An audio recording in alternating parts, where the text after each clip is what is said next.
Okay, I think I'm unmuted. Fantastic talk, Denis, and I've been reading your book about the dance of life, and it's been totally stimulating, particularly from somebody coming from the social sciences. And it's about that aspect. I want to ask a quick question relating to the origins of ENSA. ENSA was set up partly to help defend scientists who didn't share the dogma of the time and who suffered consequently. And one of the roles of ENSA is to defend them. You mentioned Barbara McClintock, and I read in your book that her discoveries were just dismissed by the established biological establishment for many years, and such that she gave up working in that direction. And it was 30 years before she got the Nobel Prize. Do you think Barbara would be a posthumous candidate for the proposed Henrik Ibsen Greenberg Award for harassed early warning scientists? Well, there is, of course, a book by Evelyn Fox Keller on the harassment of Barbara McClintock. She did a biography of Barbara McClintock. It's a very sad story. I know, of course, her successor, James Shapiro, actually worked with Barbara McClintock. He's a microbiologist at the University of Chicago and has written a book, 2011 originally, but it's just coming out again as Evolution, A View from the 21st Century. He followed up Barbara McClintock's work, and he showed that genome reorganization under stress occurs in bacteria as well as in plants. And I think it's a major discovery. Where do you find James Shapiro mentioned in Futuma and Fitzpatrick's huge volume on evolution? My goodness, they've got 600 pages in which to outline the major achievements in evolutionary biology. Is James Shapiro there? No.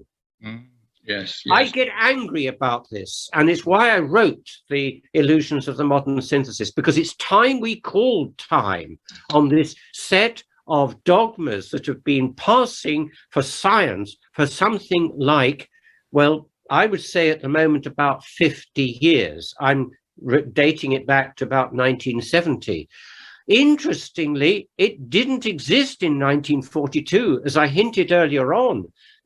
Julian Huxley's book is an extraordinary read. He was much more open to many other processes. He also predicted the McClintock type work. He accepted that organisms under stress changed their inherited material. Of course, he didn't know in 1942 that it was for certain DNA. But no, the original modern synthesis was a much more nuanced position. It was still, I think, miscalled neo-Darwinism. Darwin would never regard neo-Darwinism as his inheritance. And so, I'm sorry to be expressing my anger in public, but I think it's time some of us said, enough is enough. Not only Barbara McClintock, Lynn Margulis also completely rubbished. Yes. Okay. To help channel. Sorry.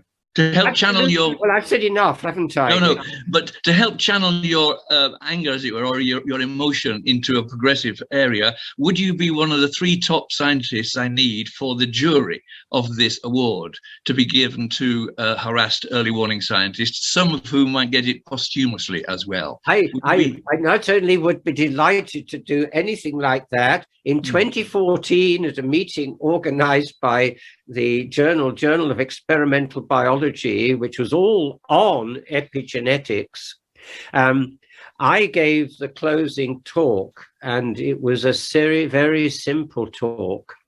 I simply said, let us remember great men and women.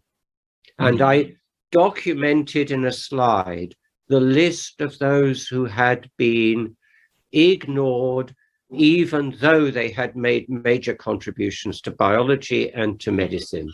Lovely. Thank you very much. Yeah. Thank you, David.